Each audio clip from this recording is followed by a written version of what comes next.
You're listening to TNCRadio.live, Houston, Texas. This station is owned and operated by MCCO LLC, a privately held Texas corporation. Dad, I picked up your pills, made your lunch, and your laundry is done. When you care for a loved one, you take care of everything. But are you taking care of yourself? Find free care guides at aarp.org/caregiving. Brought to you by AARP and the Ad Council. Secretary of State Anthony Blinken and the Defense Secretary Lloyd Austin said Monday after a security-shrouded visit to Kyiv that Ukrainian President Volodymyr Zelensky is committed to winning his country's fight against Russia and that the United States will help him achieve that goal. The reason we're back is because of you, because of the extraordinary courage, leadership, and success that you've had in pushing back this horrific Russian aggression. Russia unleashed a string of attacks against Ukrainian rail and fuel installations Monday, striking critical infrastructure far from the front line of its eastern offensive. Russians shelled 5 stations. Some stations were shelled twice, some stations were shelled once, and some missiles were blocked by Ukrainian air defense system. Meanwhile, 2 fires were reported at oil facilities in western Russia, not far from the Ukrainian border. A tiny island chain in the South Pacific has the Western government scrambling after it agreed to a security pact with China that the United States and its allies fear could enhance Beijing's military power in the strategically important region. The deal between China and the Solomon Islands, a nation of 700 people that had deadly riots last year, poses, quote, serious risk to a free and open Indo-Pacific, officials from the United States, Australia, Japan, and New Zealand said in a statement last Wednesday.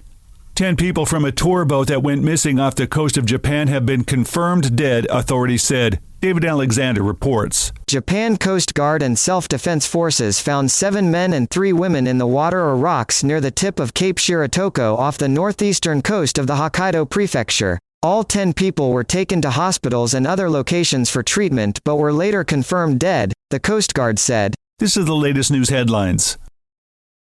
A police officer was shot and killed while responding to a domestic disturbance early Sunday morning, and the suspect also killed himself, police said. 28-year-old Casey police officer Roy Andrew Barr was killed while responding to a domestic disturbance in the city at around 2:48 a.m. after the suspect opened fire, Police Chief Chris Cowan said in a press conference Sunday. Cowan said 36-year-old Austin Henderson killed himself after a 7-hour negotiation, and the coroner's office confirmed the cause of death. Tribal clashes between Arabs and non-Arabs in Sudan's war-ravaged Darfur region Sunday killed 168 people, a local aid group said, one of the deadliest bouts of violence in the country in recent years. The fighting in West Darfur province comes as Sudan has been plunged into turmoil since a military coup last year. The takeover upended the country's transition to democracy after a popular uprising forced the removal of longtime autocrat Omar al-Bashir in April 2019. Volunteers and government workers in Shanghai erected metal barriers in multiple districts to block off small streets and entrances to apartment complexes as China hardened its strict zero-COVID approach to its largest city despite growing complaints from residents. In the city's financial district, the barriers, thin metal sheets or mesh fences, were put up in several neighborhoods under a local government directive, according to a Chinese business media outlet. Wind-driven wildfire sweeping through parts of Nebraska killed a retired fire chief and injured at least 15 firefighters, authorities said Sunday. It's difficult to manage this many fires, especially when the fire service in Nebraska is almost entirely volunteer-based. Even small fires have just blown up out of control really, really quickly. 66-year-old John P. Trumbull, who died Friday night, was a retired Cambridge fire chief who was working with firefighters as a spotter in Red Willow County in the southwestern corner of the state. And that's the latest news headlines. I'm Alan Edwards. This is TNCRadio.live. Have you ever wondered how you can effectively make money on the side, or better yet, be your own boss? Hear the best of the Gig Economy podcast, noon Eastern Time, 11 a.m. Central on tncradio.live, or download at www.gigeconomy-podcast.com. That's www.gigeconomy-podcast.com.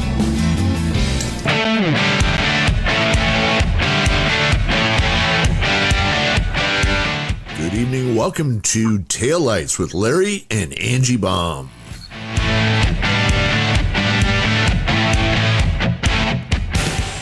Larry and Angie are a couple who've been driving for how many miles now, Gary? Or Larry? Over, what'd you say? Probably about 1.6 miles now. 1.6 million. 1.6 miles. 1.6 million miles. Yes. We are excited to have you all with us tonight. Larry and Angie, your show. Take it away. Thank you. So we want to welcome a good friend of ours. Her name is Terry, and she has been a female truck driver for about 35 years over the road. And we haven't met her in person. We've talked on the phone, and we're good Facebook friends, and we're excited to have her here. You want to say hi, Terry? Hello, everybody. How are you tonight? Thank you for having me, guys. I appreciate it. Oh, thank you for being here. So I was just going to have you start out, maybe tell, because your situation's a little bit different in the fact that a lot of times you're out on the road alone and your husband, Paul, is at home. He cares for your mom, but he does go out on the road with you sometimes. You want to tell a little bit about yourself and your trucking experience? Well, it kind of started on a fluke. Never, ever did I expect to still be out here. My little brother passed away when he was 11, and he was born terminal, and he was obsessed with big trucks, Mack trucks. That was the thing back in the 70s, and it was the Mack trucks. And he always said one day, if God let him live, he was going to own 5 Mack trucks, and one of them he would drive. Well, life happens. I finished school. I became a paramedic, and I had a really, really heartbreaking call on the ambulance. And I needed a break. It was real emotional. And I said, my brother had been gone for a number of years now, 3 years, I think, at that point. And I said, you know what? His name was Lonnie. And I was like, you know what, Lonnie, I'm going to do this. I'm going to do it for you. Well, just, my husband, my ex-husband now, but my husband at the time was deployed. And I just said, I'm going to go for it.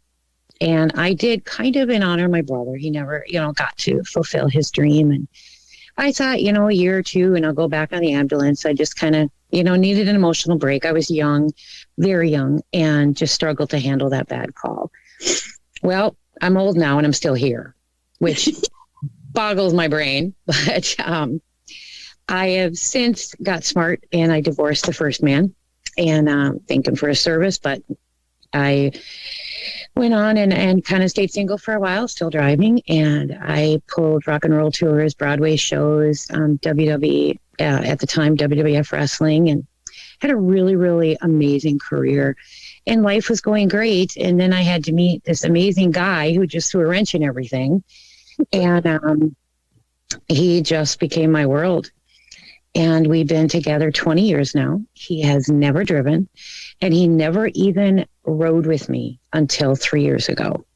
My mom has lived with us for about 10 years, and she was recently diagnosed with terminal cancer. And he was riding with me, and we were having a blast out here. I think when he got on the truck, guys, he had seen 3 states. Literally, he was so sheltered. Dairy farm boy, raised in a town of a big town, 198 people. He was the quintessential sheltered child. And so he got to see the country, and it was just amazing to do that with my partner and my partner in crime, my best friend. It was very hard to get used to, though, guys. I will admit to it. All those years being single, my truck was set up exactly how I wanted it. And, my 25 pair of shoes took up this part of the top bunk, and all my clothes, I carried a lot of stuff. And I had to all of a sudden make room for his stuff. And I was like, okay. And, I'm really picky. I'm kind of a germaphobe, and no shoes past the front. And so he had to be respectful, and I had to train him and keep him in his place. But he adjusted, and I actually got very spoiled out here. I'm not going to lie. My company adores him, and they gave him, carte blanche to deal with customers, and he started doing all that, and I didn't have to crank a dolly, Angela. Let me tell you, I got spoiled. I didn't have to open the door. I mean, if it was cold, my butt never left the seat. All I had to do was drive, and it got really nice. And I'm like, now that he's at home taking care of my mom, I'm like, well, this really stinks. I have to crank a dolly. And he's been home now since October. My mom kind of took a turn for the worse, and somebody needed to be there, and he stepped up to the plate quick. Just like, I'll do it. He knows that I love driving, and never once did he ask me to give up my passion. And he's been the most supportive husband. And it is different because you hear about drivers, and they're predominantly male, and they have the wives at home. I got the old woman at home, and yada, yada, yada, you hear all the time. And I'm like, yeah, I got my old man at home. And, they're like, what? Doesn't he drive? And I'm like, nope. And it's just, so now it's me and Murphy, who is my 2-year-old miniature schnauzer. And it's her and I against the world out here. And we have another mini schnauzer who stays at home with daddy. And, it's a little bit of an odd arrangement. But we have such an amazing relationship that it works for us. I work for a great company that's about an hour and a half from home. I get to get home almost whenever I want, and I just bobtail to the house and tell them when I'm ready to go back out.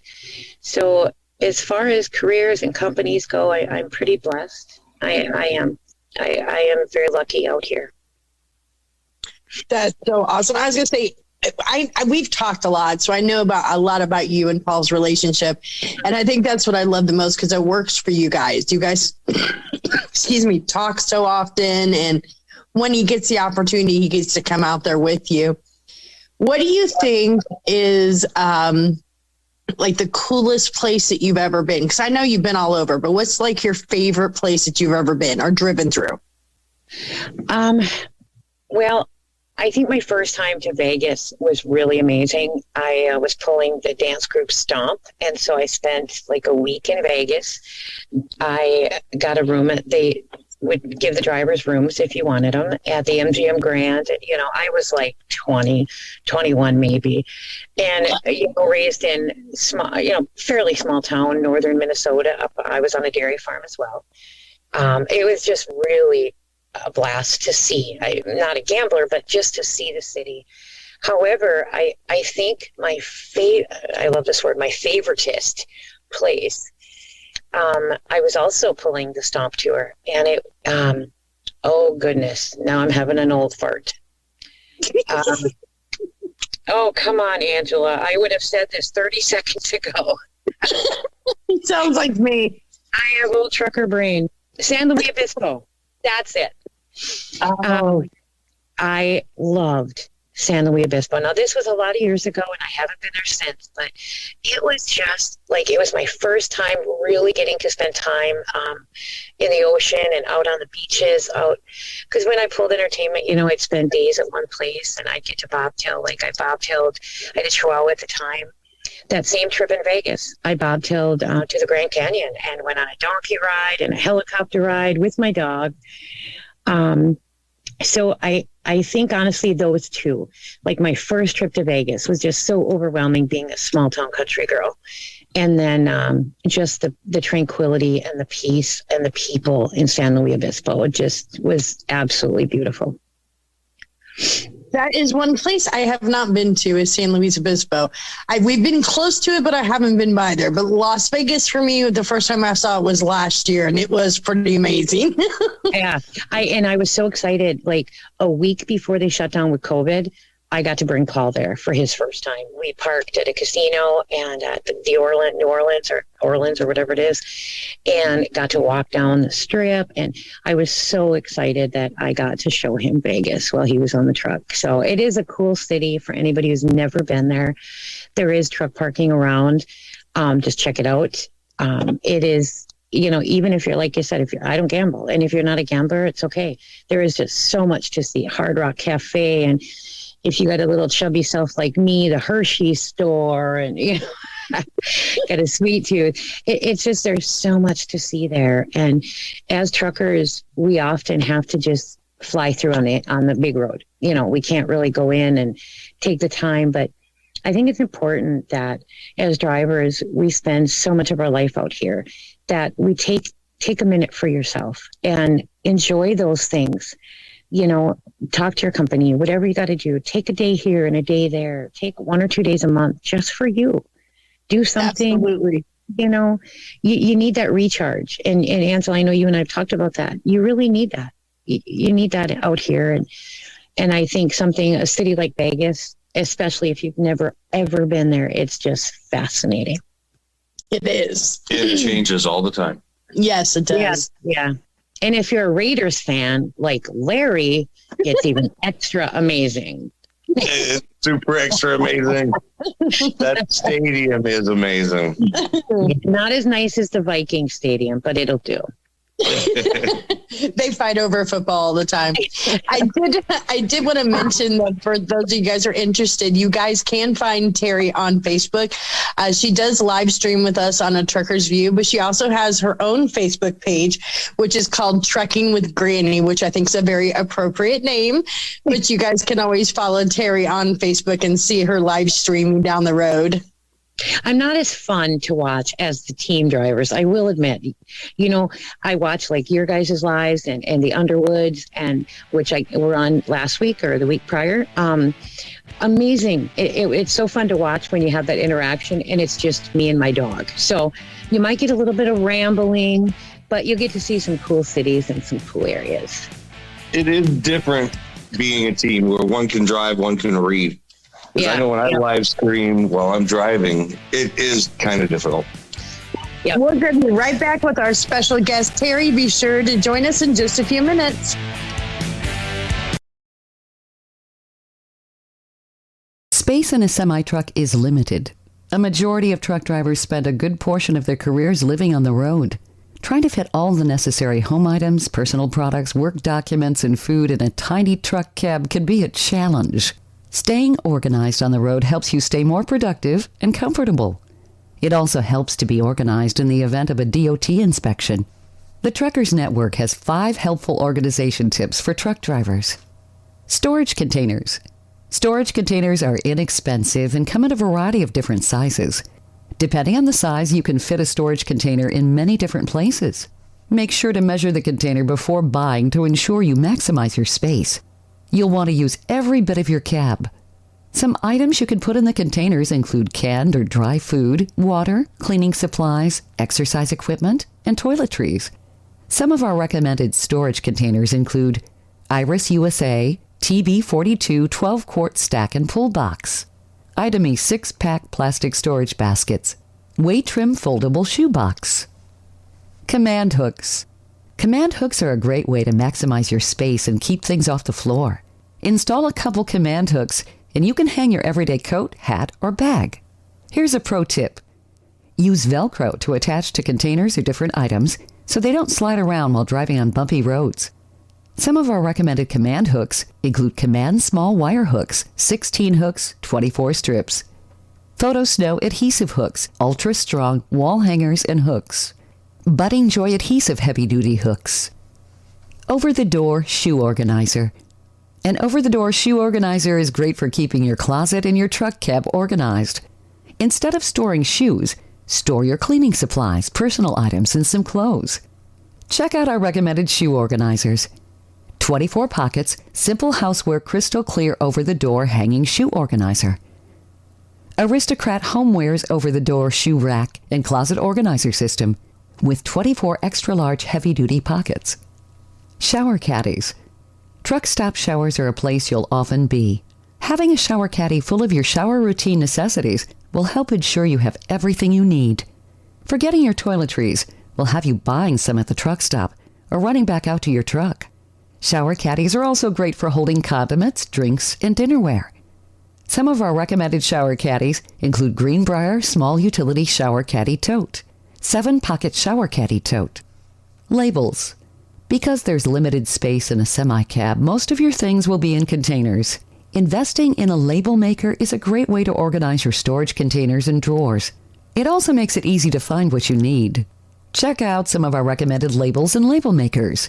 They include Dymo LetraTag 100H Plus handheld label maker, address labels 2.625 by 1 pack of 3,000 labels. At Hot Shot Secret, we share the science behind common diesel problems and their solutions. For example, diesel particulate filter regeneration. The DPF catches particulates left over from combustion. The DPF regeneration cycle cleans the filter with temperatures exceeding 1,000 degrees Fahrenheit. A computer sensor triggers the DPF regen, which is often accompanied by a loss of power and fuel economy. The frequency of DPF regens are in correlation to the cleanliness of the fuel burn. Under heavy operation with the dirty burn, DPF regens can occur multiple times per day. Hot Shot Secret Diesel Extreme Fuel Additive promotes a more complete combustion, creating fewer emissions and therefore fewer DPF regens. Vehicles using Diesel Extreme experience 83% less DPF regens. Hot Shot Secret Diesel Extreme is available nationwide at truck stops, fine farm and auto stores, and online at hotshotsecret.com. Hot Shot Secret, powered by science. Join Shelley Johnson and Kathy Tuccaro every Tuesday at 7 p.m. Central Time for Women Road Warriors on your driver navigation station, tncradio.live.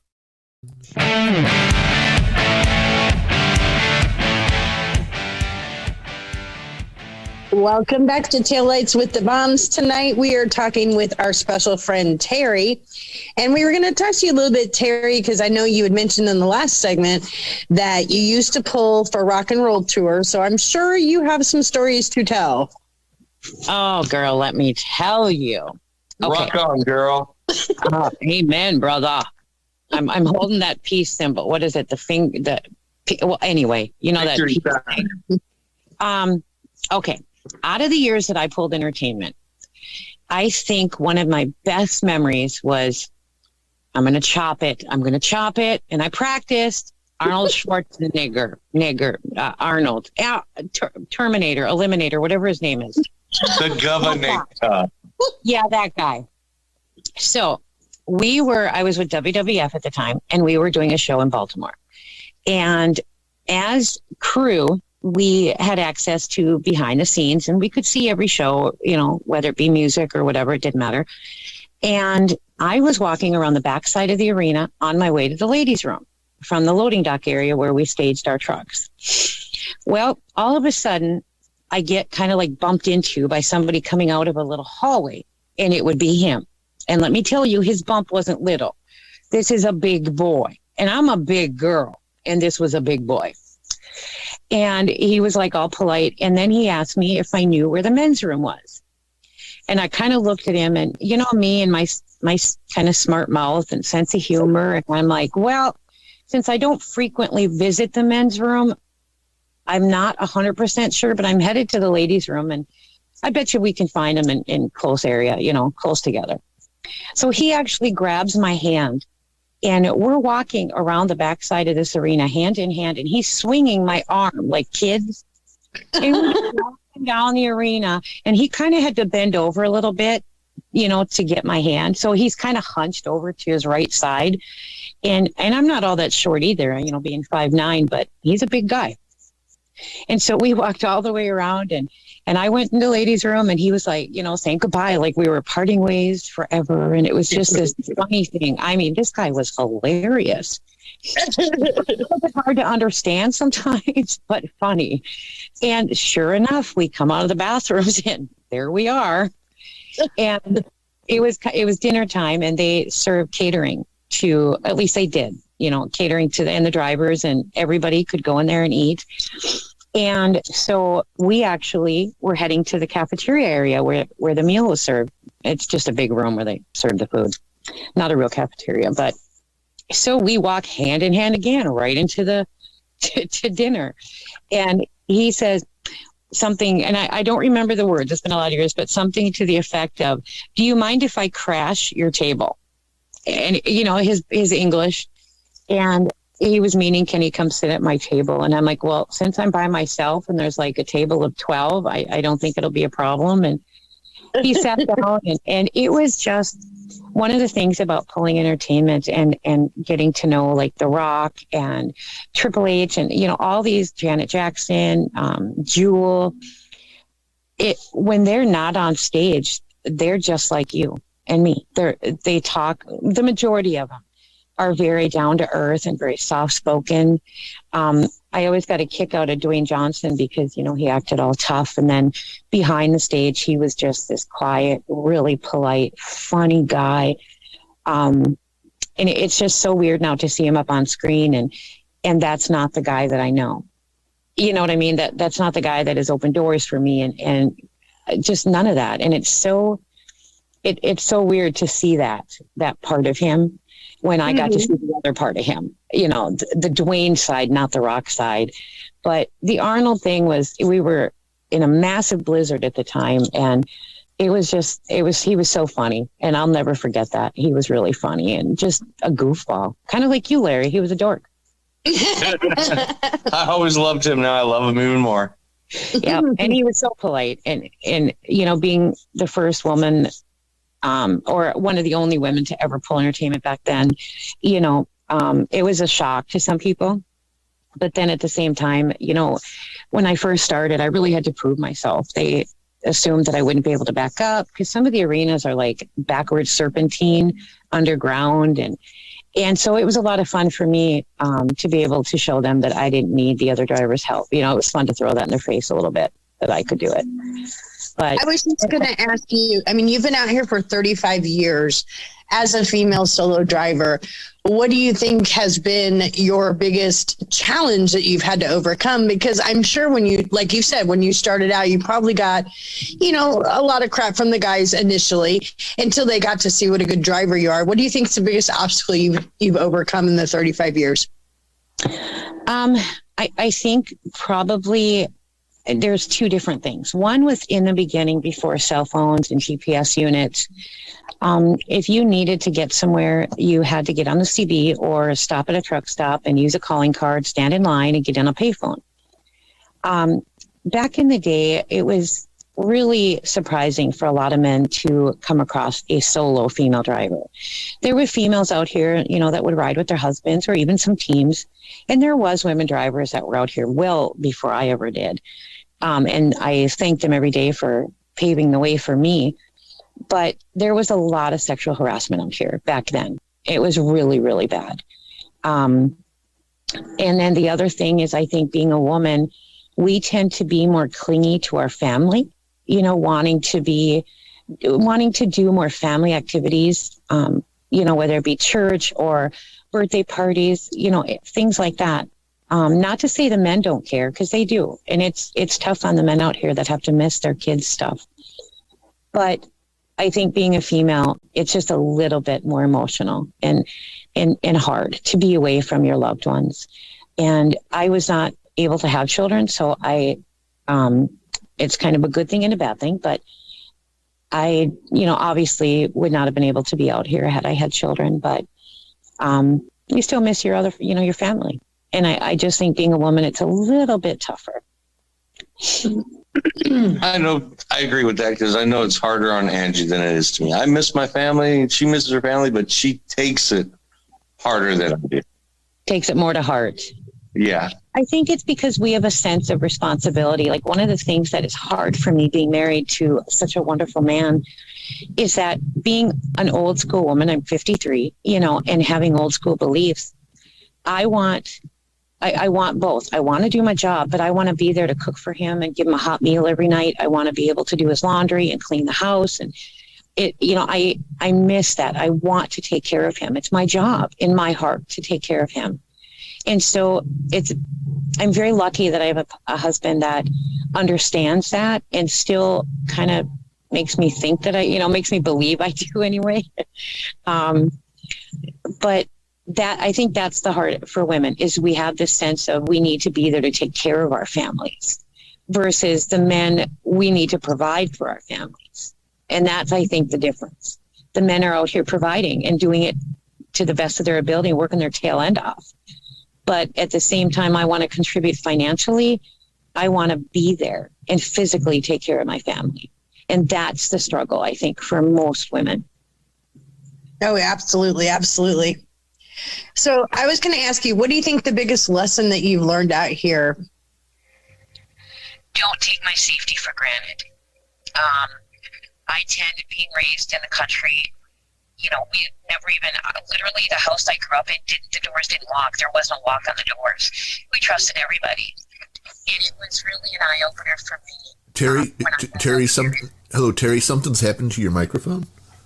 Are you still there? I'm here. Yeah, we can't hear you as well. Did something? How about now? No. Yeah, that's better. Seems like it's better. Oh, is it? Okay. Little. All right. Still something wrong. All right. Oh, yeah. Okay. I don't know what you heard. I'm sorry. It is, yeah. Can you hear me now, guys? It's still really bad. Whatever, did you move something or something? No, I didn't touch anything. Huh. All right, we can hear you. We'll make it work. I'll just speak louder. Okay. I think my biggest lesson out here was my safety. I took it for granted, and it bit me a couple times. Coming from a small country town, I had a rude awakening coming out to the big world, the real world, so to speak. And I just had to learn quick to watch my back. That not everybody is trustworthy. Yeah, that's very true. That's very true. And as a female, we definitely always got to be watching over our shoulders and watching our backs. Absolutely. I think part of what safety first always. Yeah, and I think part of what keeps me sane is when I go home, I love to paint. Hey, you're back. Oh, okay, right. Good.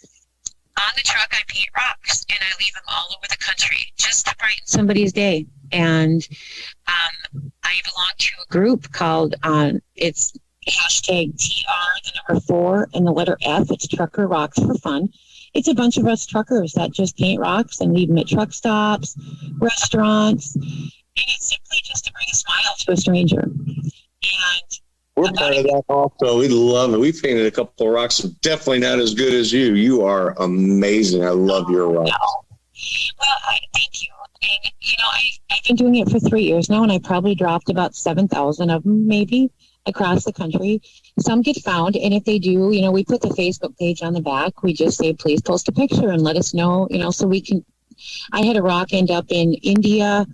It's just amazing how far they travel, and to know that it can brighten somebody's day is phenomenal. And then about a year ago, somebody asked me to paint on a canvas, and so I started that. And now I paint. I do a lot of abstract art, and I also sell some rocks, and I raise money for animal rescue and for the Ronald McDonald House. So that's kind of my passion, other than trucking and my dogs, is my painting. I absolutely love it. And am I allowed to say where anybody can go and check it out? Oh, absolutely, yes. On Facebook, it is TJ_S Creations. And unfortunately, we're just going through a revamp, and it's not a lot listed there. But I do a lot of commissioned work. I paint coasters, trivets, you name it. And all the money gets donated to charity. So the Ronald McDonald House helped my family during my brother's 11 years of life. So they're very, very special to me. And, of course, my love of animals. So I think that's part of what's really helped me stay sane out here. And then I was lucky enough to lose over 100 pounds. And I've really enjoyed walking. I think it's important for us to get out of the truck, get out of that seat, and do what you can do and find your happy place, whatever that is. We need that in our lives out here. Yeah, and you are so talented. The paintings that you do are just so beautiful. Oh, well, thank you so much. But if anybody, 2 of them ourselves. We do have 2 of them ourselves. Yeah. And like I said, if anybody wants to check it out, come check out our rock group, guys. It's Trucker Rocks, the number 4, and the word fun, or TR4F. And if you're interested in ordering anything or buying anything, the money does, like I said, get donated. It's TJ's Creations on Facebook. I'd be honored to paint something for you. Awesome. Thank you so much. We've got 2 of your rocks on display right in front of our TV. TJ's Creations. I like that. Yep. TJ 'S. And they call me Granny. I've been Granny since 1988. I've been Granny. I was 19. And I started, my ex-husband gave me the CB handle Popsicle. Well, we all know that didn't go over well. So I bet you 100 times a day, ooh, what flavor? Yeah. I said, I'm going to change this to something that, I can't see anybody making any rude comments about. So I went to Granny. Well, I was wrong. They still found ways. We won't go there. But so I've been Granny ever since. And now I'm older to be a Granny. And I think I have like 6 gray hairs. So I'm filling into the role. I'm working on it.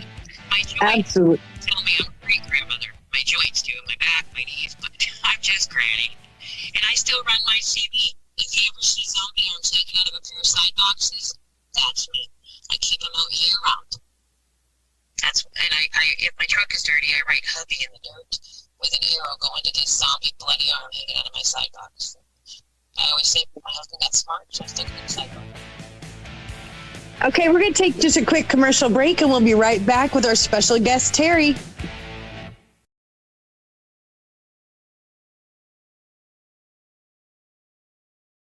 Be sure to listen to Building Strong Minds with Dr. Chris, Mondays at 7 p.m. Eastern, 6 p.m. Central, right here on tncradio.live. Hi, I'm Dr. Christopher Cortman, and now for the Mental Health Minute. Very often I'll have a patient who'll come in and tell me about symptoms of anxiety or about depression. And they're not sure where it's coming from. They just know that they're hurting and that they have many symptoms that they'd like to see relieved. And I'll ask them to do something for me that helps me to identify what is the chief contributor to their issue. I'll ask them to draw me a pie chart. Have you ever seen a pie chart before? I'm sure you have. Like the government has a pie chart. It's shaped like a pie and it shows spending. And say 40% of it is military and 20% is education or whatever it is, the total makes up 100% of the pie. So I'll ask somebody, draw me a pie chart of your depression. Or how about a pie chart that says, I am your anxiety? Where is the anxiety coming from? And it's fascinating to see the results because people will often draw a giant slice that has to do with their work or their relationship or something from the past that they can't seem to get over. But that gives me the clue to know where to go to help them to finally heal. Try it.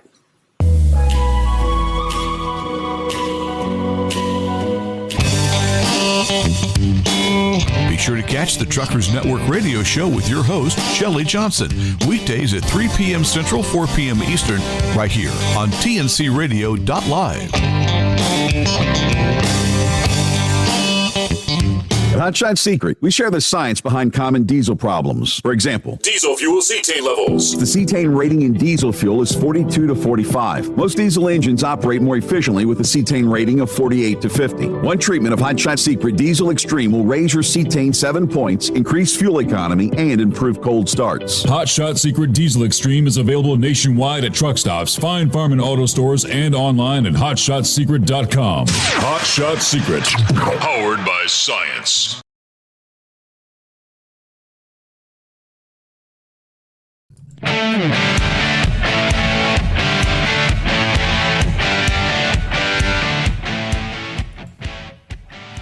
Welcome back to Tail Lights with the Baums. Tonight we have got a special friend of ours named Terry who's on the show. A lot of you guys know her on Facebook as TJ Granny.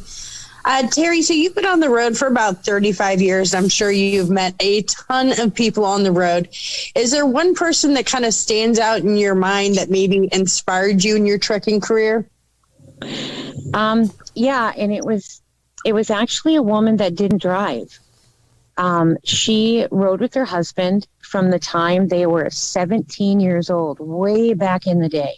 She could drive. She just didn't. She wasn't legally able to drive. And when I came out here, I went to a school that was 4 days long. And that was it back then. And not only that, it was 2 instructors and there was 75 of us in class. They split us up between days and nights. So needless to say, the training was not good.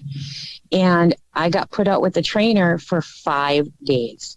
So they put me behind an 80,000-pound missile driving down the interstate at 18 years old after 9 days. I'd never driven one before. And I was scared to death. And my first winter, I hit, in my first time in Pennsylvania, up on in the mountains, I hit a massive blizzard. I panicked.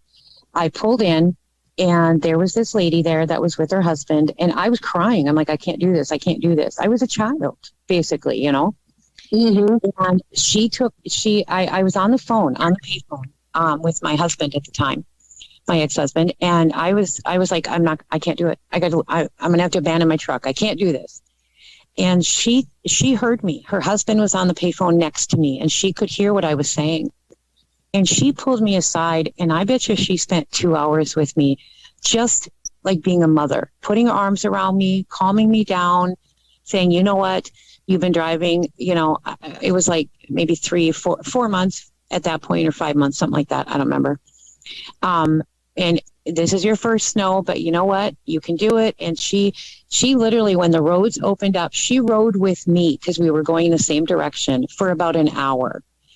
And it just gave me the biggest sense of comfort, like my mom was with me. And, you know, when we're young, we all need our mom, especially us girls. And her name was Joan, and I will never forget this woman. And I like right now, I get emotional thinking of her because I don't think without her, I would be here today. I would have quit. Oh, that's awesome. Yeah, I think every trucker comes across that moment where something is just too overwhelming and they almost give up. And I'm sure there's a lot of truckers that they've just walked away rather than sticking through it. Oh, yeah, I don't doubt that. I mean, I've seen, like, when they're trying to back into a tight spot, they'll just, like, say, I'm done, and they'll, like, I can't do it, and they'll leave their truck. And I love to help other people, and I've been a trainer for 30 years, off and on, and I love to help people in that situation. And I think now if we, instead of grabbing phones, like these younger generations want to grab the phone and put it on Facebook, if we get out of our trucks and help somebody, it could really make a difference to somebody's life. Really make a difference. Exactly. I pretty much have the same story. It was about my third backing. It was super tight against a wall, and I just could not get the trailer lined up. I was doing it for about a half hour. I was sweating, almost ready to start crying, ready to hang up my keys. And this guy just jumped up on my running board. He goes, "You new at this?" And I just busted up laughing. He goes, "I'll tell you what, you sit here, smoke a cigarette, give me 5 minutes, I'll be right back." He went out and talked to the other drivers and told them that he's going to train me right there. And they all said, okay. And he spent a good hour telling me all I needed to do about backing up, all I needed to know. He saved my career. Isn't that amazing when that happens? Yeah, I don't remember his name. I sure wish I did, but I don't. But yeah, that old man saved my career. He was a good 60 years old. And, you know, it's the little things also that we can do like that. A lot of these newer drivers don't know how to do a good pull-up. They go the wrong way, and they just make it worse and worse. And just by simply walking over to their truck and saying, you want to move your whole unit to the right? So when you pull up, go right, left, right. You want to go left? They always go the wrong way. And it just makes it harder. Or tell somebody, you know what? I got your back. I got eyeballs on your blind side. I'll I'll put my hand up, whatever. Just the smallest little gesture can really make a difference in somebody's life. And if we all cared more about helping one another instead of laughing at one another out here, this industry would be amazing. Absolutely amazing. That's how we met Justin and Chris. He helped me do a blindside backing in, and ever since then, now we're friends, and they're all part of Treat a Trucker. They're divas. They're my right-hand man. Yeah. And that's it's so true in today's world. It seems like everybody's so interested in their cell phone technology rather than getting out to offer someone some help. Especially, I mean, we see it every night in the truck stops when you can always tell who the new people are. And it bothers me so much when you see somebody struggling, and not too oftentimes do you see truckers jumping out of their trucks to go assist. And I wish there was more of that. I do every chance I get. Yes, and you do. Larry, I'm the same way. And Paul would kind of yell at me a little bit sometimes, because I'm one that I will jump out in my pajamas. As long as I'm covered, nobody can see anything, I'll go help somebody in the rain. I don't care. My last student couldn't believe that I went out in a downpour and stood out there for an hour trying to help a young guy back in. And I told her, I'm like, well, if you become that kind of driver and I was able to show you that, then I'm proud to have had you as a student. You know, if I can teach you kindness as well as trucking, I'm thrilled, you know. The worst one, when I helped somebody, it was snowing, probably about 2 feet of snow on the ground, freezing out there. And I spent an hour trying to get this guy unstuck. I think I was on the phone with your wife when you were out there doing that. Yes. Yes, I think you were. Yes, I remember that. I was. And she was so worried about you freezing. Yes. Yeah. And he just did not want to take direction that night. He just would not listen to what you had to say. No, he didn't. And there are some like that. And being a woman, a lot of guys will be like, hey, what do you know? Like, go away. You know, fine. I tried. You know, they think that, you know, a woman can't drive. But, you know, it doesn't change the fact that I'm going to try to help the next guy. Absolutely. And absolutely. I think that's probably the biggest message I want, you know, that I would put out if I could is take a minute and not put yourself first, just for 1 minute every day, 1 minute a day, put somebody else before you. And if we did that every single day, this would be a wonderful world. Stop thinking about you for a minute. Yeah, that's a great idea. It's like an addition to pay it forward. Yeah. Well, I mean, like one kind act a day. That's it. That's all I ask as drivers out here. One kind act a day to somebody else. That's not too much to ask. I'd love to see this industry back to the camaraderie, the brotherhood, the family feeling that's out here, because it's still here. It's just so quiet. And we need to emphasize that a lot more now. It used to be that way back in the day, cookouts in the back of the truck stops. If you were hungry, we fed you, whatever. And I would love to see it that way again. I really would. I really would too. Me too.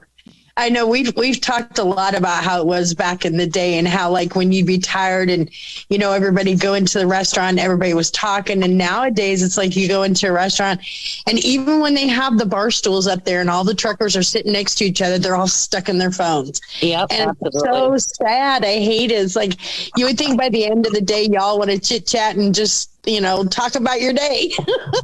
I think, Angela, as a woman, I think we get talked to a lot more than a man talks to a man, just because they're so used to just dealing with men out here that when they get an opportunity to just talk to a female, and I don't mean inappropriately either, in a decent conversation, I think that a lot of these, especially the old school guys, will jump on that. You know, they miss their wives, they miss their families, and to hear a woman, I've even had guys say, how does this look? I'm heading home tonight. Well, my wife liked the way my, whatever, you know, I got this new cat. Will she like it? You know, it's stuff like that that makes you smile. But you are right, Angela. Technology has really destroyed personal contact in our world. There's no personal contact left. You know, I was going to say the other thing I think that has really is not too many, especially the truckers are now coming out of CDL school or fairly new. Not too many of them know how to trip plan or know how to use an atlas because everybody's so used to just relying on our GPSs. And how many times does that get us in trouble? Google Maps. Oh my gosh. I recently had my GPS put me on a road with a 7-8 bridge. I'm like, really? Oh. Yeah. And thank goodness there was a big parking lot I could turn around in. But yeah, and it's sad how many cannot read a map. And the other thing is they can't do a manual logbook like we used to call the coloring book. If your ELD breaks down or stops working, which they do, you can legally operate paper logs for 7 days. Absolutely. But you have to know how to do it. Learn how to do it. And a lot of these new drivers, they don't want help. And that's the scary part is us older drivers, most of us want to help the new generation of truckers coming out here. We really do, because we love this industry. We love our jobs. We want to see new drivers succeed and kick butt in this job.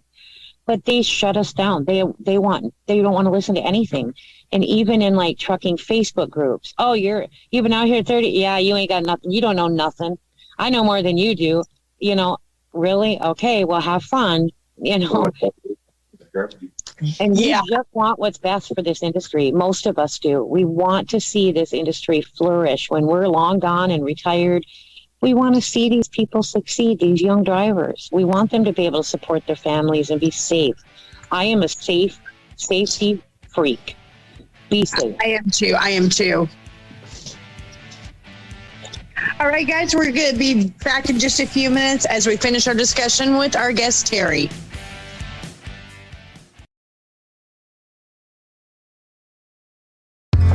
Front Lane introduces Impulse, the world's first collision alert system for the driver behind you when you have to brake hard. Impulse uses ultra-bright pulsing red LEDs to alert drivers behind you who might not be giving their full attention to the road. Using amazing accelerometer technology and a battery that will last for years, Impulse installs in minutes, fits nearly any vehicle, and never requires additional wiring. Drivers react 50% faster, helping to protect you and your passengers. Learn more by visiting www.frontlane.com/impulse. That's www.frontlane.com/impulse. Approved by all 50 states. Impulse by Front Lane. Living life on the road can be exhausting. It's not uncommon for truckers to live inside their truck more than their own home. Other than the essential clothing, hygiene, and sleeping items, here are some items every truck driver needs to make life on the road more pleasant and feel more like home. A seat cushion. Comfort is key when driving for 11 hours each day. Having a seat cushion can help with tailbone and back pain. It's also great for boosting overall mood while driving. A portable stove. Investing in a portable stove is a great way to start eating your favorite meals on the road. Eating the same fast food and gas station food gets old really quick. Before buying a portable cooker, you need to invest in a power inverter. A power inverter allows you to use your vehicle's battery to generate AC that can run many types of electrical devices. Car mount. Having a place to mount your cell phone or GPS can be extremely convenient and much safer for truck drivers. Coffee maker. There's nothing quite like a fresh cup of coffee in the morning. Staying awake and alert is crucial for truck drivers. Dash cam. A dash cam is a must-have gadget for your expensive truck. A high-quality dash cam can save you from many problems while traveling on the road. A cooler. Having a cooler on the road can save time and money. It also provides the option for truckers to eat healthier meals. Do you have the TNCRadio.live app? It's free and easy to download. Just go to app.tncradio.live, Google Play, or the App Store. Get access to live streaming radio developed by drivers for drivers. Download the TNCRadio.live app today.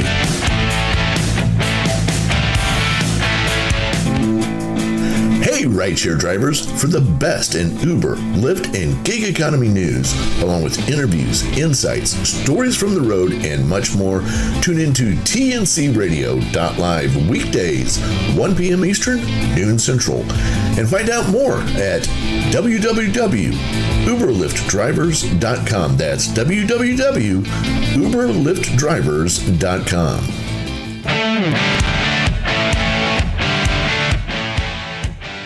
Welcome back to Taillights with the Baums. Tonight we're talking with our good friend Terry, and we just got a few minutes left in the show. And I just wanted to quickly mention that you guys can find Terry on Facebook. She does some live streaming, and her Facebook page is Trekking with Granny. And we talked a little bit about your dog Murphy, who rides along with you. Got any good stories about you and Murph out on the road? Oh, she is a nut job. She has it in her brain that if we are in rush hour traffic, she has to say hi to every vehicle. And she gets up there and she'll put her feet up on the door ledge, and she'll turn and look at me and wait for me to roll the window down. And it's like, hello, Mom. Hello, I'm here. And she absolutely loves people. And she will, and the people love her. They'll look up and see her. And she's a schnauzer, so she's got this really cool beard going on, and she's wearing a dress or something every day. I know I'm crazy. I dress my dog. I know.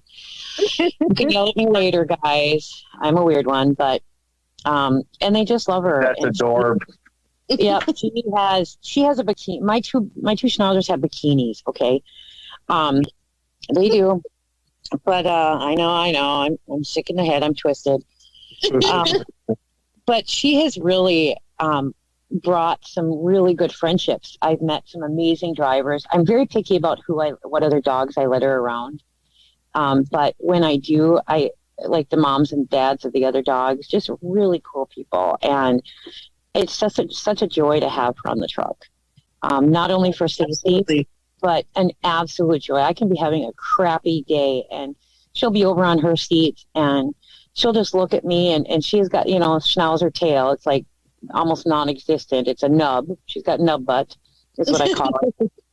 And that, she tries to wag it, but there's nothing there. So her whole backside, and she was real excited about something the other day, and she was like wagging her butt so hard she fell off the seat onto the floor.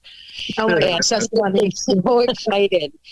And she's a cow fanatic, though. If she sees cows, so's mine. Oh, really? Yeah. Yes. She loses her mind if she sees cattle. Absolutely. In a happy way. She wants to go play with cattle. And I don't know why. She's never met a cow in her life.